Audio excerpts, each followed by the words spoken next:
Nous accueillons la Fédération des policiers et policières municipaux du Québec, M. François Lemay, le président, M.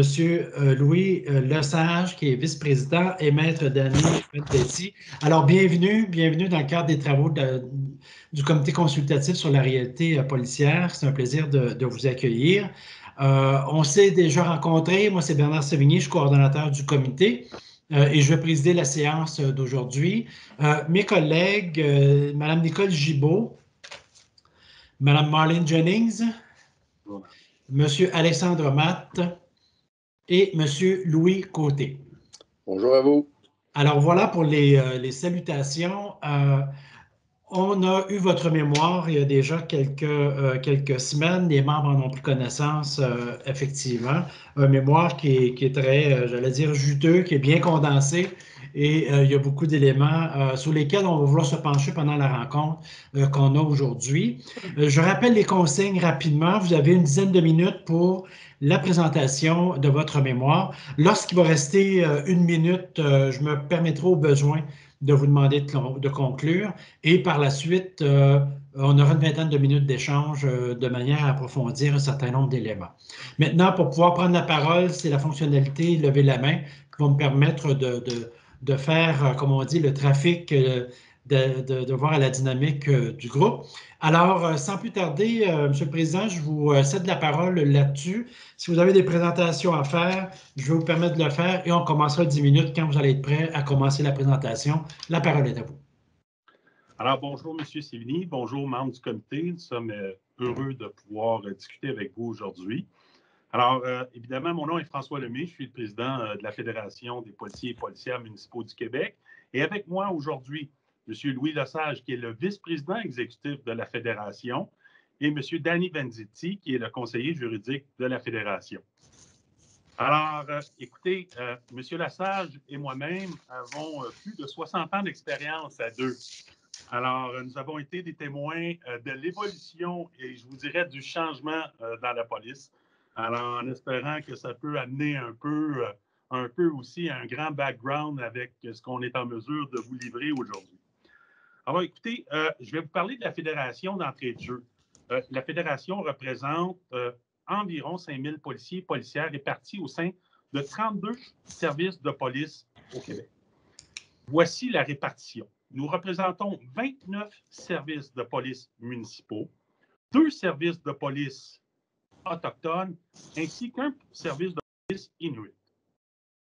En plus, à cela, on ajoute les 4460 policiers représentés par la Fraternité des policiers et policières de Montréal, qui est un partenaire et un membre associé de la Fédération. Et notre organisation est le plus important regroupement de policiers au Québec. Évidemment, pour nous, ce qui nous différencie, c'est le sentiment d'appartenance à la communauté qui est très important pour assurer l'engagement des hommes et des femmes qui portent cet uniforme. C'est une condition essentielle pour réussir la mise en place d'un service de proximité. Nous voulons vous remercier d'entrée de jeu pour cette invitation. Écoutez, en 2000, lors de la dernière réforme, le gouvernement avait intitulé sa politique ministérielle vers une police communautaire. Aujourd'hui, 20 ans plus tard, je pense que nous désirons la mettre en place. Mais avant de parler du futur, je crois qu'il faut revenir sur les 20 dernières années. Ça fait plus de 20 ans qu'on adresse la question du financement. On s'est fait dire, vous n'êtes pas dans le bon forum, vous n'êtes pas à la bonne porte. On a eu plusieurs réponses de ce genre. Mais aujourd'hui, nous avons le sentiment que cette journée sera la bonne. Alors, en espérant qu'on sera en mesure de faire la représentation qui viendra ramener cette équité au Québec, pour lequel, je pense, tous les services de police ont le droit. Vous savez, il y a 20 ans, le gouvernement a décidé de créer un système de financement à 2 vitesses. Soit une ville qui est desservie par la Sûreté du Québec a un financement de 50 % payé par le gouvernement, et une ville qui est desservie par un service de police municipale doit payer l'entièreté de sa facture à 100 %. L'effet direct sur ça, c'est que dans les dernières années, nous sommes passés de plus de 120 services de police municipale à moins, ou à aujourd'hui, 20 services. Pardon, 30 services. Soyons clairs, l'effet direct de ça, nous n'en voulons pas aux élus qui ont pris la décision, qui avaient des choix difficiles à faire, mais en bout de ligne, le financement aura joué tout. Dans le sens que ces gens-là avaient le choix entre des choix difficiles et ont décidé d'opter pour le financement et d'aller à la Sûreté du Québec. Évidemment, cette histoire nous ramène à vous dire une chose. Je pense que nous avons le même intérêt commun à améliorer la police pour le futur. Je pense qu'il y a des constats clairs. Une police de proximité, une police proche de sa population. Mais actuellement, dans les 20 dernières années, la majorité des villes qui avaient ce choix ont décidé d'opter pour l'économie. Alors, ce que je veux vous dire, c'est que si vous décidez de ne pas toucher au financement des services de police, l'effet sera direct. Votre volonté, le rapport que vous mettrez en place, malheureusement, pour des raisons économiques, ne sera sans doute pas mis en place. Et c'est ça qu'on a vécu, nous, dans les 20 dernières années. Parce que, oui, c'est une injustice pour les policiers, pour les policières, mais c'est tout d'abord une injustice pour les municipalités. Essentiellement, un citoyen dans une ville doit payer 100% de ses taxes et en plus, à même ses impôts, doit financer la police du voisin, soit la police de la Sûreté du Québec. Et je vous donne comme exemple une ville comme Drummondville, qui dans les 10 dernières années ont reçu plus de 70 millions de dollars en subventions. Imaginez ce qu'une ville comme Granby, une ville comme Bromont, des villes du genre qu'on représente, auraient pu offrir à sa population, en plus de bonifier le service de police, ils auraient pu offrir des services de qualité, encore de plus grande qualité à leur population. Alors, la première personne qui est flouée avant de penser aux policiers, avant de penser à tout le monde, c'est le citoyen de ces villes-là. Nous avons des bonnes idées. On veut mettre en place, on veut améliorer, bonifier la police qu'on donne à nos citoyens. La problématique, c'est que malheureusement, un peu comme le continuum de la force, c'est qu'on vient toujours à tourner en rond. C'est une question d'argent. Alors, évidemment, pour nous, si on ne règle pas cette iniquité, et on va se le dire, depuis 20 ans, beaucoup de villes ont bénéficié d'une subvention qui, à notre avis, n'a absolument aucun sens. On joint notre voix aux municipalités actuellement. Écoutez, on ne peut pas nous expliquer pourquoi une ville comme Trois-Rivières n'a pas le droit de subvention, mais Shawinigan a le droit. Pourquoi Drummondville et Saint-Hyacinthe ont une subvention, mais pourquoi Granby n'en a pas? Pourquoi Châteauguay n'a pas de subvention, mais la ville de Valleyfield et la ville de Vaudreuil ont une subvention? Imaginez une ville comme Thetford Mines, qui a décidé de garder un service de proximité, connaît la valeur de ce service-là, maintient le cap de donner un service de grande qualité à sa population, mais qui ne reçoit aucune subvention, alors qu'une ville comme Rimouski ou d'autres villes du genre, avec des capacités de taxation, ont la capacité. Alors, ce système-là, bien, je vous dis, l'effet direct sur le terrain, même si le ministre, en 2000, avait déjà vu juste en voulant mettre une police de proximité et une police, dans la réalité, ça ne s'est pas produit pour une seule et unique raison, c'est que le système de financement, les villes, on les rencontre, les maires et les mairesses, chaque fois, on se faisait dire la même chose. J'adore le service que vous donnez. J'aime ce que vous faites. Ce n'est pas une question de service, c'est une question d'économie. Alors, ces décisions-là ont été prises pour des raisons économiques seulement. Alors, l'effet direct à nous, les policiers municipaux, c'est qu'on n'est pas en mesure de passer à la prochaine étape et de mettre en place des services qui seront adaptés en fonction des besoins du milieu. Parce que je vous mets en garde, le mur à mur, les grands services, là, je sais qu'il y a une vague d'idées, il y a des gens qui aimeraient avoir 8, 10 services au Québec seulement. Mais je vous le dis, je vous mets en garde, c'est à l'encontre des solutions. Ce qu'il faut, un peu comme le gouvernement a décidé dans le dossier des commissions scolaires, c'est ramener le pouvoir sur le terrain, d'être capable de s'ajuster en fonction des gens avec qui on donne le service et en fonction de la réalité du terrain. Alors, vous savez, le service de base, le service niveau 1, on peut même mettre le service de niveau 2, représente près de 75% des interventions policières. Alors, dans ce contexte-là, moi, je pense qu'on doit parler de la police de base avec les services d'enquête de base et séparer maintenant les criminalités qui sont beaucoup plus complexes. Et encore là, je veux vous dire, nous, on n'est pas fermé à ça, bien au contraire. La mise en commun pour la grande criminalité, c'est quelque chose qu'on est très ouvert, mais ce que je veux vous dire, c'est que plutôt que de créer, on a entendu il y a quelques jours, un FBI québécois, je vous mets en garde, parce que les armes ont fonctionné la journée où les policiers et les policières municipaux du Québec ont commencé à travailler sur les armes. Parce que la connaissance du milieu, dans le milieu des enquêtes, c'est totalement une des raisons pourquoi on est en mesure d'être efficace et efficient. Alors, vous savez, nous avons un dossier actuellement qui s'appelle Mont-Tremblant. Et Mont-Tremblant, dans le contexte actuel, définit un petit peu la situation. Alors, écoutez, en allant un petit peu plus rapidement, Mont-Tremblant, je vais vous définir Mont-Tremblant. Passons au cas de la ville de Mont-Tremblant, qui est d'autant plus d'actualité. En 2018, Mont-Tremblant a coûté, selon un rapport financier, 7,7 millions. Pour la même année, si on appliquait les différentes formules et on mettait le prix de la Sûreté du Québec, ça aurait revenu à Mont-Tremblant le coût de 4,9 millions. Après ma barre, on peut penser que c'est une économie pour les citoyens de ville de Mont-Tremblant. Par contre, la desserte aurait coûté 9,3 millions, mais Québec aurait financé la différence. Donc, l'économie de coût pour Mont-Tremblant, qui était 2,8 millions, aurait été financée par tous les citoyens québécois, tous ceux qui aussi se payent leur police municipale, au coût de 4,4 millions. Alors, non seulement on fait de la bonne police, mais en plus, on la fait à un très bon coût.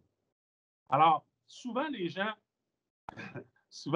parfait. Alors, pour terminer, évidemment, je veux vous parler de santé mentale, santé aux citoyens. Nous avons plusieurs idées qui sont à l'intérieur du mémoire et ça va me faire plaisir d'avoir la chance. Mais je vous le dis, si on ne touche pas au financement, malheureusement, encore pour les 20 prochaines années, on ne sera pas en mesure de réaliser ce qu'on veut réaliser. Bon, bien, merci beaucoup. Ça met la table à nos discussions. Alors, on va s'engager sur une période d'échange d'une vingtaine de minutes, en commençant par M. Louis Côté. M. Côté, la parole est à vous. Bon, je vais ouvrir mon micro. Bonjour encore une fois. J'espère que vous allez bien. Oui, ça va très bien, M. Côté. Vous avez parlé vous avez parlé à plusieurs maires, mais le regroupement des villes et municipalités, puis de mémoire maintenant est rendu public, demandent, eux, que la population de 50 000, pour avoir le choix d'aller à la Sûreté du Québec, ils veulent le porter à 100 000, eux. Vous avez sûrement vu ça dans les mémoires qui ont été déposées. Et c'est quoi votre position là-dessus par rapport à ça? Et pourquoi, selon vous, avec l'analyse que vous en faites, ils veulent arriver à 100 000, eux? Dans un premier temps, je pense, M. Côté, qu'il faudra se poser de grandes questions. Premièrement, entre des municipalités ou des regroupements, il faut faire la différence entre des regroupements de citoyens. Ça peut être sous forme de MRC. Ça peut être sous plusieurs formes que nous pouvons donner le modèle de la police municipale. Mais je pense que la première question que vous vous posez et que nous, on se pose, c'est qu'est-ce qu'on veut offrir à nos citoyens au Québec comme police? Et d'ailleurs, je pense que c'est pour ça que la mise en place du comité est là. Alors, à cette réponse, je vous le dis, la décision a toujours été une décision économique. On n'a jamais beaucoup plus abordé les autres questions compte tenu de cette situation-là.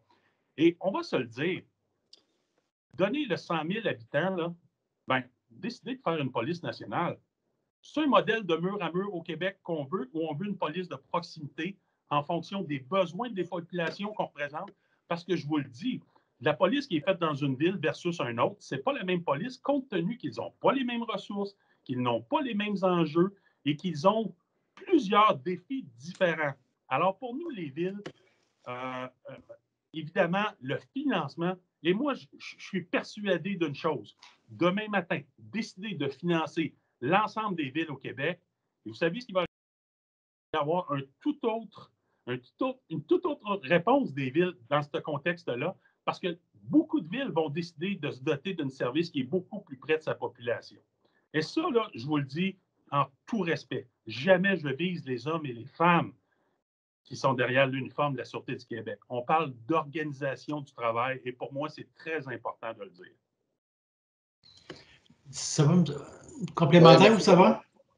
Madame Nicole Gibault, c'est à vous. Oui, bonjour, messieurs.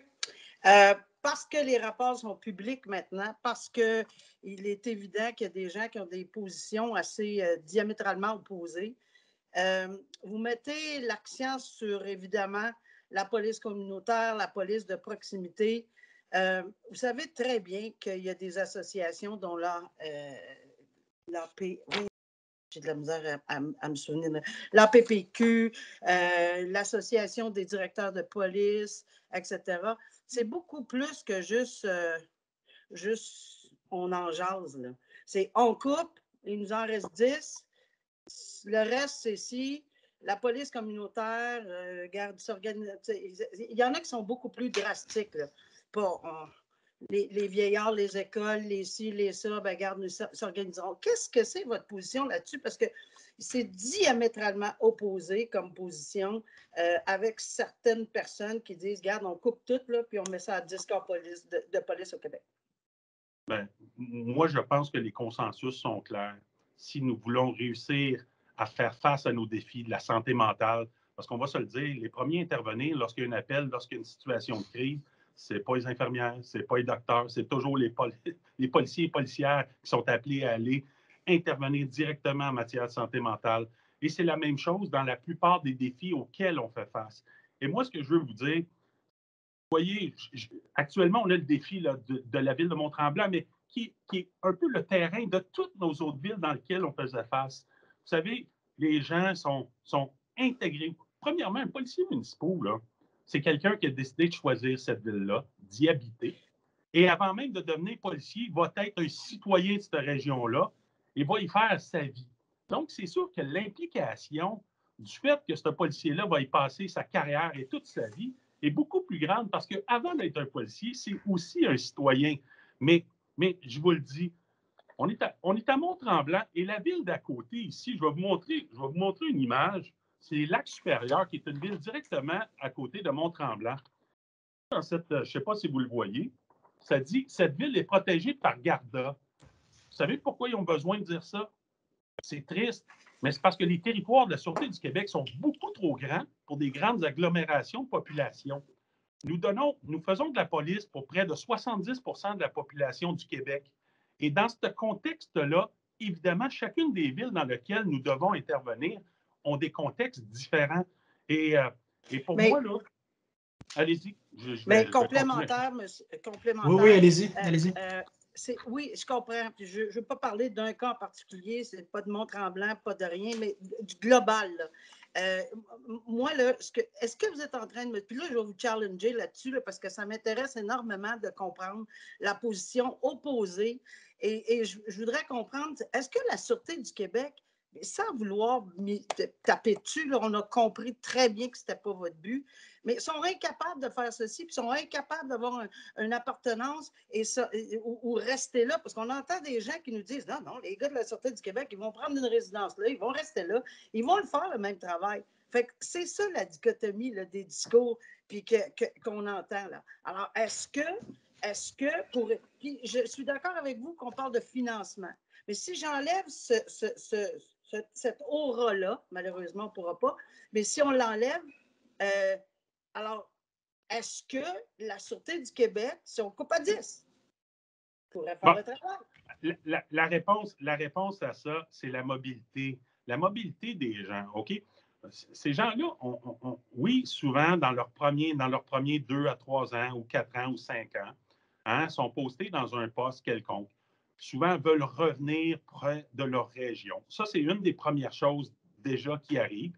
Et deuxièmement, ces gens-là, qui décident aussi de devenir sergent, d'avancer ou d'avoir des avancements en termes d'ouvrage, souvent, sont affectés à d'autres postes. Donc, la finalité de ça, lorsqu'on regarde, parce que, vous savez, on a parlé à des postes qui étaient anciennement des services de police municipale.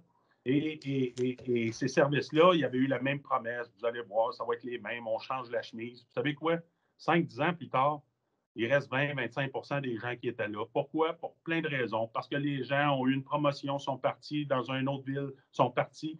Alors, pour moi, je parle toujours de la mobilité. C'est pas du mur à mur, là. Je ne suis pas en train de vous dire que c'est tout comme ça.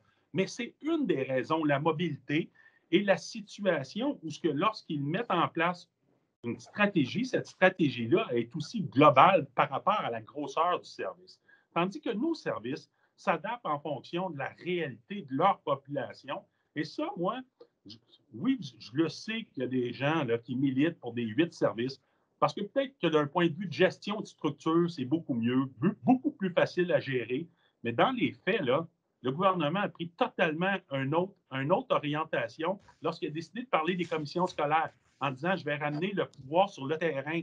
Alors moi, ce que je vous dis, c'est la même chose pour la police. On ne peut pas dire dans un contexte une chose et dans l'autre chose. C'est ça que je vous ramène en vous disant, pour nous, là, le terrain, la situation, on doit adapter. Et je vous le dis, il y a tellement de belles solutions qui sortent. Maintenant, c'est la capacité de faire ces mises en place compte tenu du financement. Je sais que je tourne autour toujours, mais dans la réalité, c'est ça qui est arrivé. C'est que les citoyens des villes de policiers ou ce qui est de la police municipale font déjà un effort de payer la totalité de la facture. Malgré cela, ils continuent, ils persistent à dire, écoutez, là, parce qu'ils se parlent les citoyens entre les villes. Tu as une ville qui va dire, ben écoutez, moi, tu sais, je ne veux pas prendre mon Tremblant, mais c'est une réalité. Dans mon Tremblant, ça va être les mêmes effectifs sur un territoire 4 fois plus grand. Donc, pour nous, c'est un no-brainer. Là. Ils ne peuvent pas arriver au même service. Impossible. Impossible. Et j'ai entendu la Sûreté du Québec, lorsqu'ils ont demandé, ou à l'APPQ, des effectifs supplémentaires. Diviser ça sur le Québec, là, on ne parle même pas d'une police ou de 2 polices par équipe de travail. Alors, dans la réalité, ce n'est pas vrai que demain matin, il va y avoir des polices dans chacune des villes. Là. On n'est pas là du tout. Là. Monsieur Matt, ça va, Mme Gibault? Monsieur Matt. Oui, merci. Bon, écoute, d'abord, M. Lemay, des corps de police privés ou des agences de sécurité, il n'y en a pas juste au Lac-Supérieur. Il y en a dans les villes aussi qui sont desservies par DSM. Je ne vous l'apprendrai pas. Il y en a beaucoup à Montréal. Non, ce que je voulais en venir, c'est on trace la ligne à quel endroit? Parce qu'on sait que les numéros 1, les niveaux de service 1 sont près de la population, sont pour l'application de la réglementation municipale, puis tout ça, je pense que c'est très adéquat. Mais on trace la ligne où? Quand on arrive dans les enquêtes, quand on arrive dans les services de support, dans des appels spécialisés, il faut tracer la ligne à quelque part pour que le service aux citoyens soit égal à la grandeur du Québec.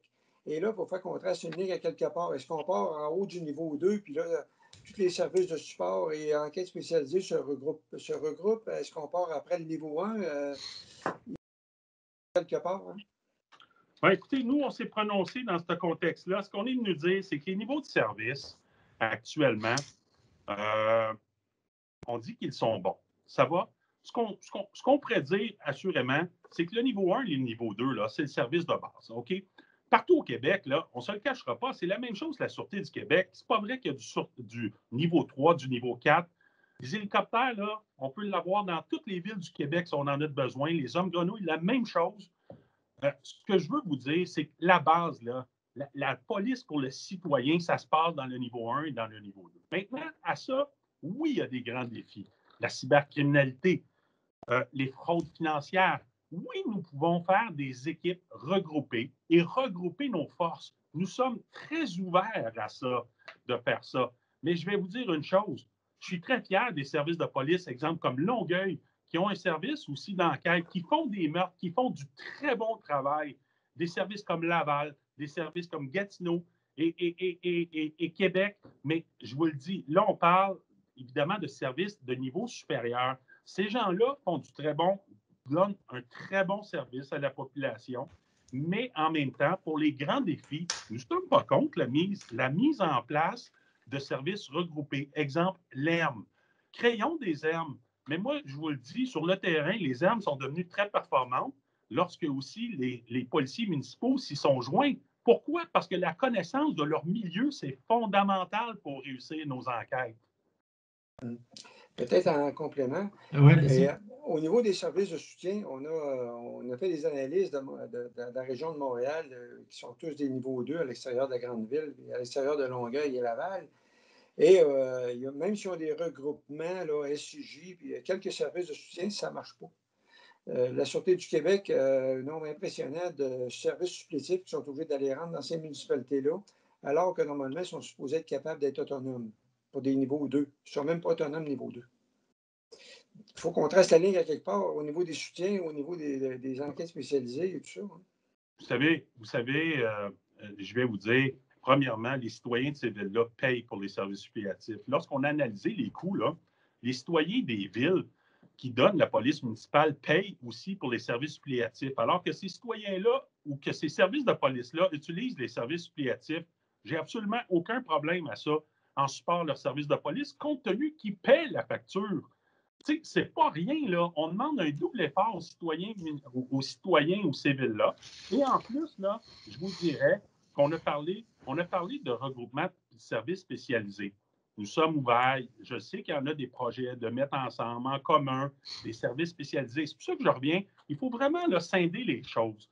Quand je vous dis scinder les choses, là, c'est la base, c'est la gendarmerie, c'est la réponse aux appels, c'est les défis de mettre en place vraiment cette police de proximité. Écoutez, là, on a des projets superbes. Je prenais Sherbrooke, là, qui ont une équipe mixte là, avec des patrouilleurs, des gens des services sociaux qui font des belles choses. En plus, je prenais qui ont un projet qui se rendent lorsque les immigrants arrivent à Sherbrooke, immédiatement au début, se présentent et créent ce contact avec ces communautés-là dans l'objectif d'être très, très proche. Et ça, là, cette fibre-là, là, plus le service est gros, moins vous allez retrouver ça. Et fondamentalement, on va se le dire, les policiers, c'est toujours les premiers à répondre aux appels. C'est toujours eux qu'on appelle. Alors, il faut créer ce contact-là. Vous savez, le printemps était difficile pour les policiers, était difficile pour la société aussi parce qu'on s'est questionné et on savait qu'on avait le livre vert. Mais dans ce contexte-là, je pense qu'on a compris que ceux qui vont le mieux performer, c'est ceux qui sont le plus proches du terrain. Et ça, là, nous, c'est pour ça. Moi, je pense qu'on représente 30 services de police. On a des success stories parce que dans ces villes-là, là, si vous enlevez le dossier du financement, il n'y a personne qui voudrait s'en aller à Sûreté du Québec. C'est ça la réalité. Puis tous ceux qui sont partis nous ont dit, une bonne partie qui ne partaient pas parce qu'ils n'avaient pas le service qu'ils offraient, ils partaient simplement pour l'économie de coûts et réaliser d'autres projets pour leur population. Alors ça, là, moi, ça me parle.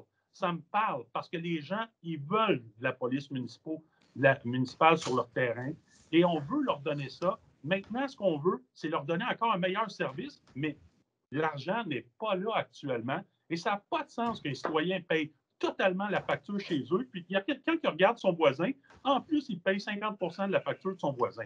C'est inéquitable pour les citoyens. Puis deuxièmement, ça ne nous permet pas d'être en mesure de donner les services qu'ils ont besoin. Madame Jennings. Merci beaucoup. Vous avez mentionné brièvement la diversité lorsque des immigrants arrivent dans les municipalités qui sont desservies par des services municipaux, qu'il y a toute une approche qui est en place. Moi, je suis montréalaise, native de Longueuil, mais j'ai passé la très grande majorité de ma vie à Montréal.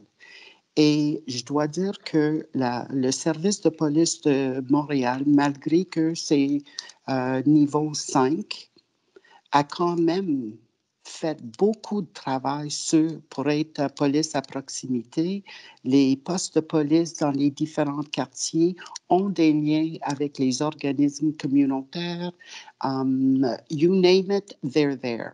Donc, quand vous donnez l'argument que ça prend absolument une police municipale d'une municipalité pour être à proximité, oui, mais ça ne veut pas dire que ça ne peut pas être une très, très, très, très, très grande municipalité, de un. Deuxièmement, comment les efforts par les services de police municipale qui sont payés à 100% par leurs citoyens pour accueillir la diversité est différent de ce qu'on voit avec des services 4, 5, 6. OK. Dans un premier temps, ce qu'on a constaté, c'est que les services de police municipaux que je représente ont mis en place, chacun d'entre eux, des idées en fonction du milieu dans lequel ils le sont. Et ça, la connexion avec le milieu, vous savez, chaque région, chaque ville a une certaine diversité, une certaine réalité dans laquelle, je pense, ça prend un plan d'action pour être capable de mieux performer. Évidemment, lorsque vous me parlez de Montréal, évidemment, la fraternité aurait pu répondre à cette question-là, mais il y a une chose qui est sûre, c'est que grande densité de population sur un territoire, sur l'île de Montréal. Là, si vous essayez de mettre cette chose-là sur un territoire comme le Québec en entier, bien, écoutez, c'est difficilement réalisable. Et je ne veux pas reprendre, mais j'entends des citoyens qui viennent me dire, écoute, moi, je rêve d'être dans la ville à côté, qu'il y a une police municipale parce que je vous vois dans les écoles, je vous vois.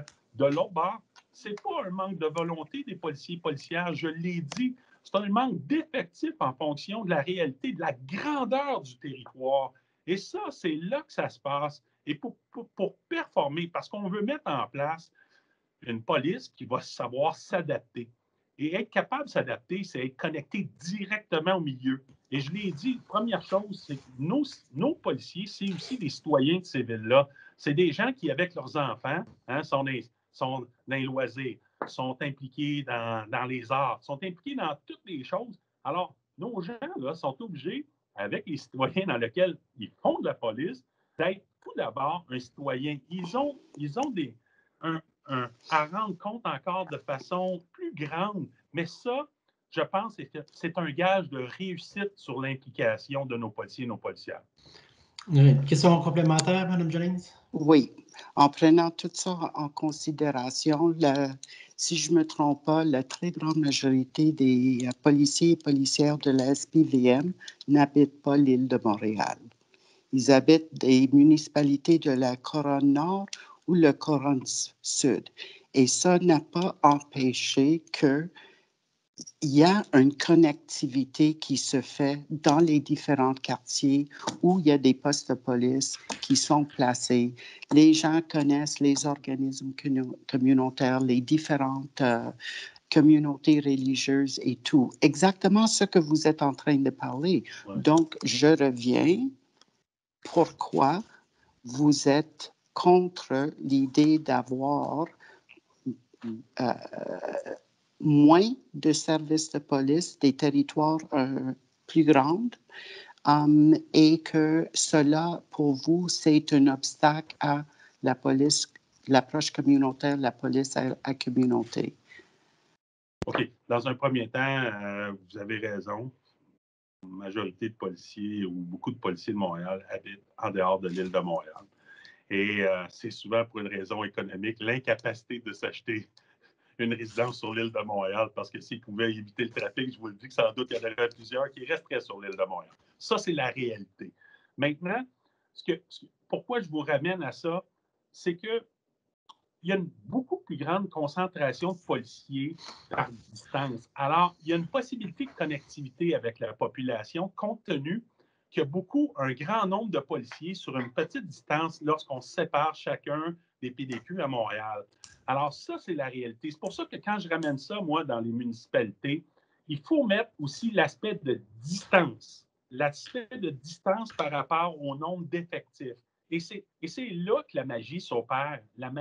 Ce qui se passe dans nos services de police municipaux, c'est que les gens sont en mesure de connecter compte tenu qui sont sur une certaine grandeur de distance et sont en mesure de connecter directement avec les citoyens. Ça va, merci.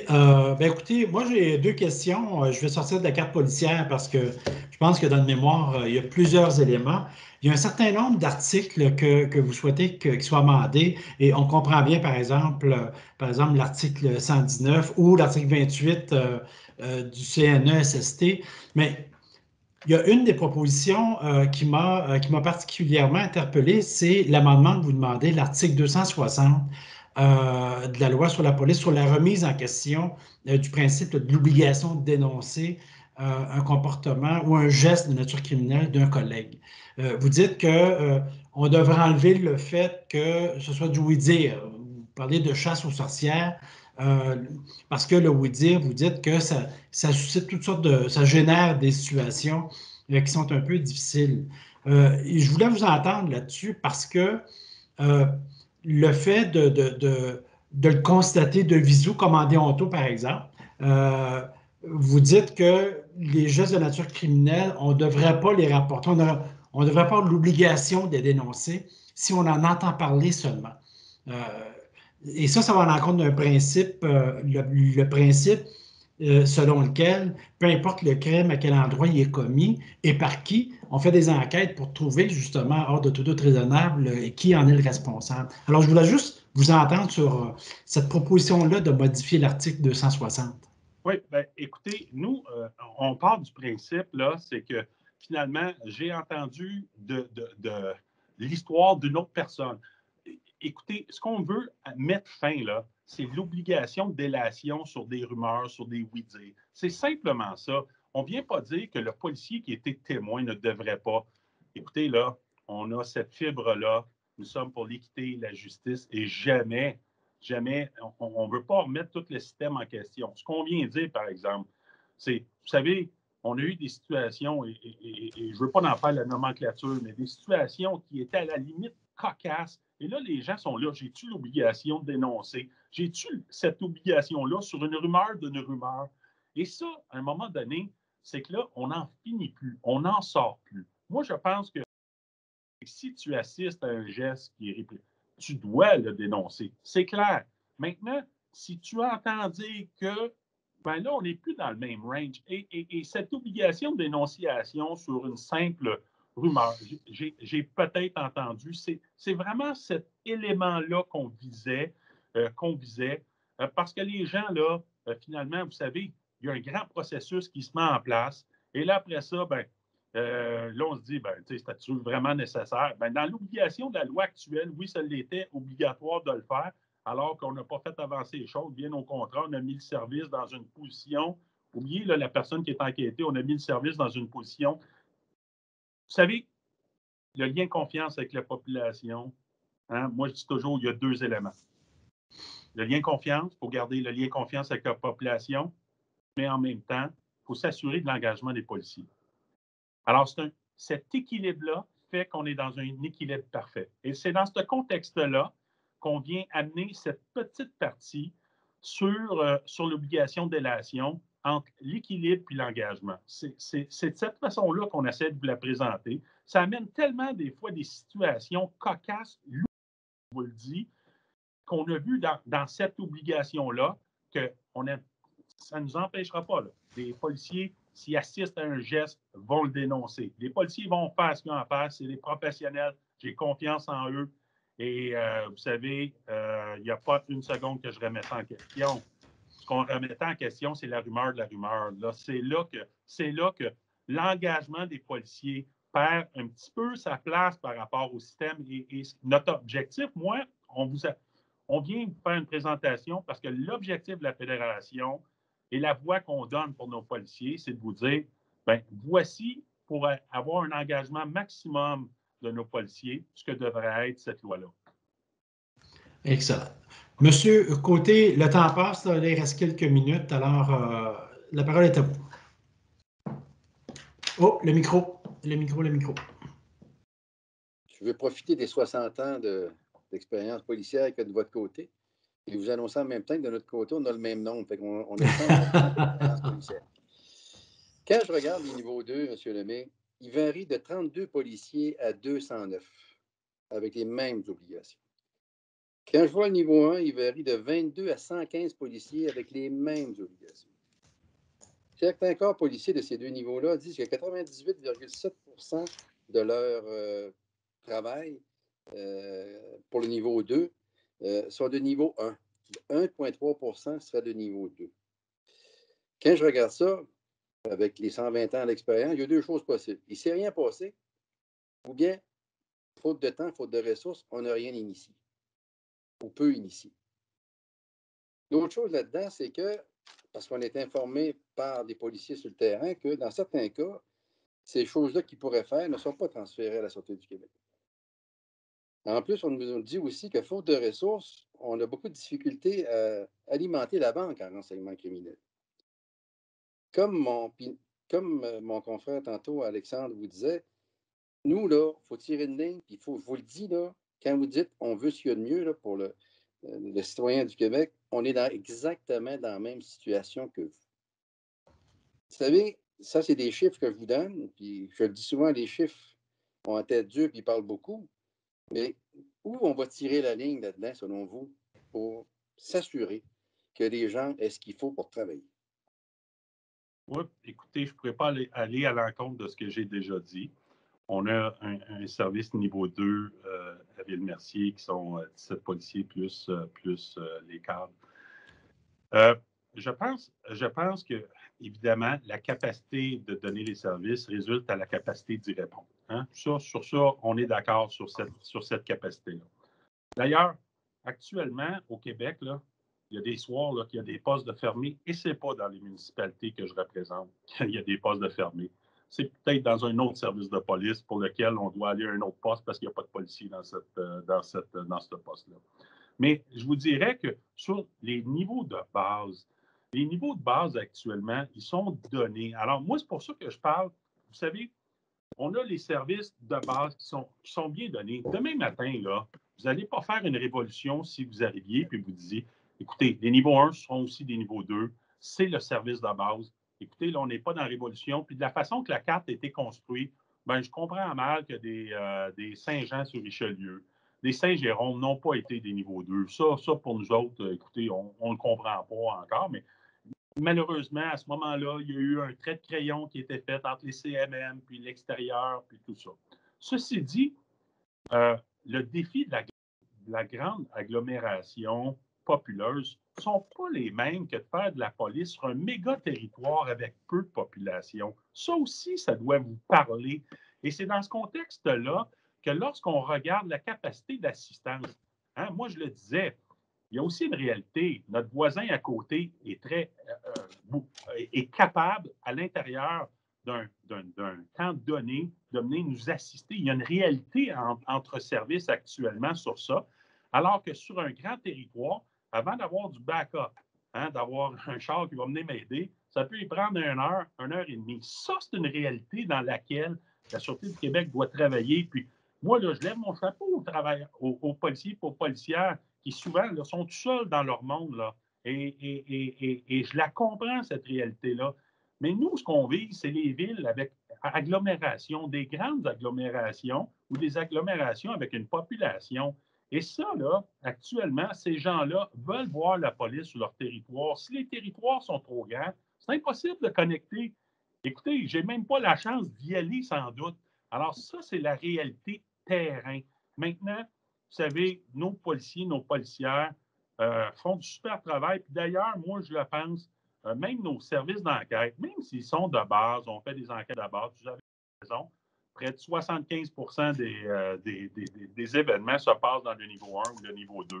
Alors, oui, on peut donner aussi des services additionnels, des services plus complexes dans le 3, dans le 4, dans le 5. Et je vous l'ai dit d'entrée de jeu, moi, je sais que du grand travail qui se fait par des enquêteurs spécialisés dans nos services qu'on présente 3, 4, 5. Mais en même temps, nous sommes pour les équipes mixtes. Tu sais, nous autres, là, ce qu'on veut venir bonifier, là, c'est fini le temps des projets pilotes. C'est le temps de se mettre à l'œuvre. C'est le temps de mettre en place une police qui n'est pas trop grande. Il ne faut pas embarquer dans la structurite. Il ne faut pas embarquer vers ces projets-là. Il faut aller donner du service sur le terrain en fonction de ce que nos gens ont besoin. De mettre en place immédiatement, là, je vous le dis, c'est criant les besoins pour la santé mentale. Les citoyens ont un grand besoin. Il faut bonifier ce qu'on va leur donner comme service. Puis en même temps, je vous le dis, il faut donner aussi un grand service à nos policiers et nos policières. Je ne l'ai pas vraiment abordé, mais Montréal a un service exceptionnel de santé en santé psychologique pour leurs policiers.